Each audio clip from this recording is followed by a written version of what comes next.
उमाशंकर, आपका रुख करना चाहूंगी क्योंकि जिस तरीके से हमने देखा पाकिस्तानी मीडिया में जो चर्चा हो रही है एनआईए पर, कहीं ना कहीं जो है वापस से जो सुई है एनआईए की तरफ डाली जा रही है कि एनआईए भी इस हमले के पीछे हो सकता है। हालांकि अब ये भी जानना चाहेंगे आपसे, अंतर्राष्ट्रीय मीडिया में किस तरीके से इस पूरे घटना पर चर्चा की जा रही है, क्योंकि हाफिज सईद का जब हम नाम लेते हैं तो न सिर्फ भारत में वो मोस्ट वांटेड था बल्कि दुनिया भर में कई ऐसे बड़े हमले हुए हैं जिसपे इसकी संलिप्तता थी और इसके जो दाहिना हाथ है अब वो उसकी भी चर्चा थी। तो किस तरीके से अंतर्राष्ट्रीय मीडिया में इसकी चर्चा की जा रही है?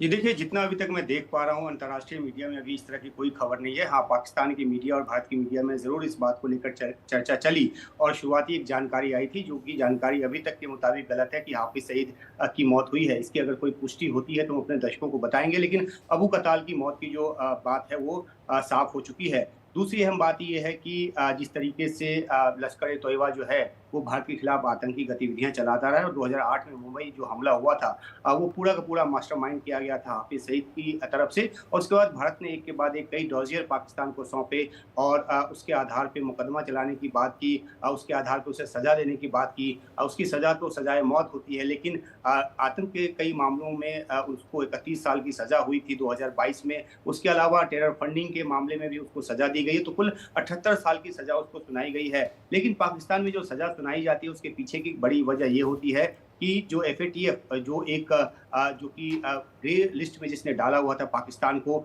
और उसकी वजह से कई वित्तीय जो दिक्कतें हैं वो पाकिस्तान को उठानी पड़ रही थी। उसको आईएमएफ का लोन मिलने में दिक्कत हो रही थी। तो इन सब दिक्कतों से बचने के लिए वो एक दिखावा करता है और हाफिज सईद को सजा देने की बात करता है, उसके ऊपर जेल की सजा मुकर्रर करता है। लेकिन वो जेल में होते हुए कई बार फ्रीली घूमता हुआ देखा गया है। और जैसा कि जानकारी अभी आई है, वो अभी जो रावलपिंडी के इलाके में कहीं एक सुरक्षित जगह पर उसको पाकिस्तान की तरफ से रखा गया है, क्योंकि वो तकनीकी तौर पे वो जेल में है, तो उसकी सुरक्षा की जो एक जिम्मेदारी है वो पाकिस्तान की सरकार की बनती है। किसी भी कैदी की कोई भी हत्यारा हो, वो जब जेल में होता है तो उसकी सुरक्षा की जिम्मेदारी सरकार की होती है। तो उसी की आड़ में हाफिज सईद की जो सुरक्षा है काफ़ी कड़ी है और वो भी जो है वो पूरी तरह से सुरक्षित है। तो जो आतंकी गतिविधियां पाकिस्तान की ज़मीन से चलाई जाती रही, भारत ने कई बार अंतर्राष्ट्रीय मंचों पर भी इस बात को उठाया है। हालांकि पाकिस्तान खुद आतंकवाद का विक्टिम होने की दुहाई देता रहा है, लेकिन उसकी ज़मीन से जितने तरह के आतंकवाद, जितनी तरह की तंजीमें अलग अलग क्षेत्रों में काम करती है, ईरान तक को हमला करना पड़ा पाकिस्तान की ज़मीन पर, क्योंकि उसके इलाके में भी पाकिस्तान से आतंकवादियों ने जाकर कई बार हमले किए हैं। अफगानिस्तान के साथ बहुत ही तनाव का जो रिश्ता है वो तालिबान की अंतरिम सरकार और पाकिस्तान की मौजूदा सरकार के बीच बनी हुई है।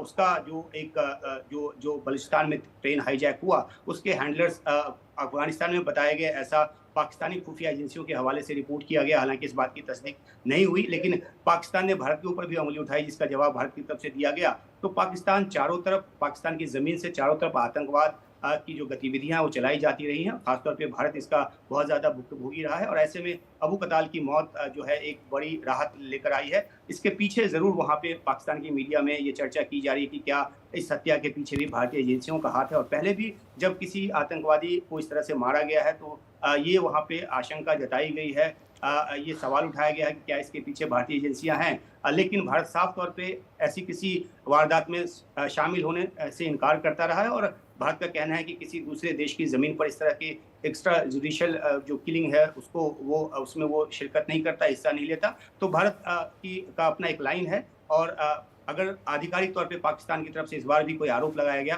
तो भारत की तरफ से उसका जवाब दिया जाएगा, ये बात तो तय है।